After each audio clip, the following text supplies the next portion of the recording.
Anne Le Gall, bonjour. Bonjour Thomas, bonjour à tous. Ce matin, on va donc se balader dans les forêts du futur, celles qui pousseront en France dans les années 2060 ou 2100 même. Oui, car préparer les forêts qui pousseront dans 50 ou 100 ans, c'est déjà le travail quotidien de dizaines d'agronomes de l'INRA, notre Institut national de recherche agronomique.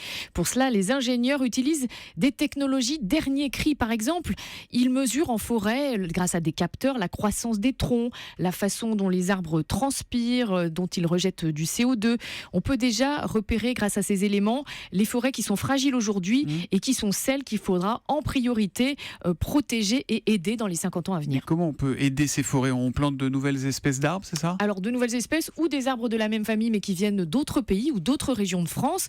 Pour cela, les agronomes font pousser des centaines d'essences dans des forêts expérimentales, des arboretums, et ils plantent aussi des forêts virtuelles. Ils déclenchent des sécheresses virtuelles, des incendies, des tempêtes virtuelles, tout ça grâce à l'informatique. C'est des modèles informatiques en fait. Exactement, ils entrent en fait dans le système, les prévisions météo prévues pour 2050, température, pluie, vent, sécheresse possible. On sait à quoi ça va ressembler la forêt de 2060 ou de 2100 ou pas ? Déjà par informatique, on a des modèles 3D avec les arbres de la cime aux racines. Donc on a déjà des modèles de la façon dont les arbres résistent.